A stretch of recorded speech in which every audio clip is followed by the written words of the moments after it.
भगवान हनुमान के जन्मोत्सव का पर्व हिंदू धर्म में भक्ति और उत्साह के साथ मनाया जाता है। बजरंगबली को शक्ति, भक्ति और सेवा का प्रतीक माना जाता है।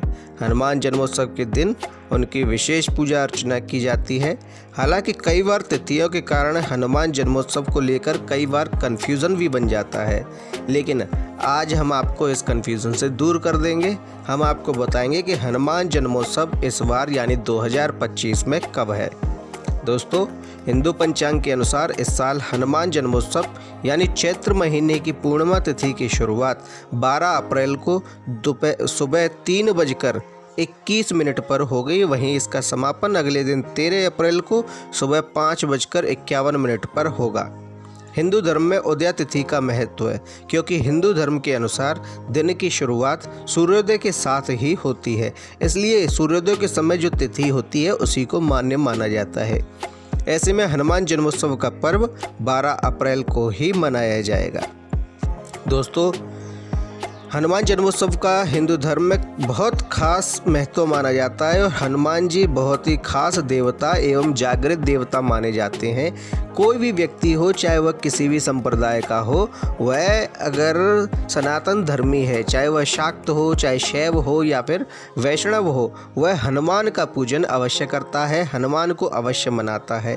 और यही कारण है कि हनुमान और हनुमान जन्मोत्सव सनातन धर्म के लिए एक खास महत्व रखता है। भगवान हनुमान को भगवान श्री राम का परम भक्त माना जाता है। इस दिन भक्तों को उनकी शक्ति, भक्ति और निस्वार्थ सेवा के गुणों का प्रतीक है। इसी दिन हनुमान मंदिरों में विशेष पूजा अर्चन किया जाता है, भजन कीर्तन और भंडारे आयोजित किए जाते हैं। इसके साथ ही कुछ भक्त व्रत रखते हैं और विधिवत पूजा पाठ करते हैं। ऐसी मान्यता है कि इस दिन सच्चे मन से हनुमान जी की आराधना करने से सभी कष्ट और मनोकामनाएं पूर्ण होती हैं। दोस्तों, हनुमान जन्मोत्सव पर अगर आप भी विचार कर रहे हैं हनुमान जी का पूजन करने का, तो आज हम आपको उसकी सही विधि बता देते हैं। इस दिन सुबह उठकर स्नान करें और साफ कपड़े आपको पहनने चाहिए। एक वेदी पर भगवान हनुमान की प्रतिमा अथवा तस्वीर को आपको स्थापित करना चाहिए। उसे फिर गंगाजल से स्नान कराएं, सिंदूर और चमेली का तेल अर्पित करें, फूल, फल और मिठाई का भोग लगाएं, हनुमान चालीसा, बजरंग बाण और हनुमान अष्टक का पाठ करें। साथ ही आपको राम नाम का जप भी कुछ देर आपको हनुमान जी के सम्मुख अवश्य करना चाहिए। उसके बाद पूरे भक्ति भाव के साथ आप उनकी आरती उतारें। इस दिन आप चाहें तो अखंड रामायण का पाठ भी करा सकती हैं, यह बहुत शुभ होता है।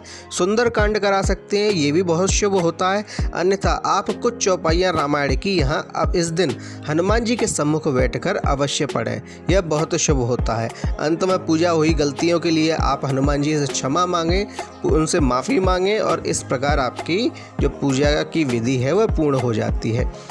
दोस्तों, हिंदू धर्म में या सनातन धर्म में भारतवर्ष में हनुमान जन्मोत्सव 2 बार मनाया जाता है। 2 बार क्यों मनाया जाता है? एक तो ये कि हनुमान जी का जो जन्म हुआ है उस हिसाब से उनके भक्त हनुमान जन्मोत्सव मनाते हैं। ये मोस्टली उत्तर भारत में होता है। वहीं दोस्तों, दक्षिण भारत में कार्तिक कृष्ण चतुर्दशी को हनुमान जन्मोत्सव मनाया जाता है। उसके पीछे की मान्यता ये है कि इसी दिन हनुमान जी को माता सीता ने अमर और अजर होने का वरदान दिया था और यह एक प्रकार से नया जन्म ही होता है। इसलिए दोस्तों, हनुमान जन्मोत्सव दक्षिण में अलग और उत्तर में अलग विधि विधान से अलग तारीख, अलग डेट, अलग तिथि को मनाया जाता है। दोस्तों, आपको हमारी जानकारी कैसी लगी हमें कमेंटों में बताएं। हमारे वीडियो को लाइक करें, कमेंट करें, शेयर करें और कमेंट में जय श्री राम लिखें। हमारे चैनल को सब्सक्राइब करें। धन्यवाद।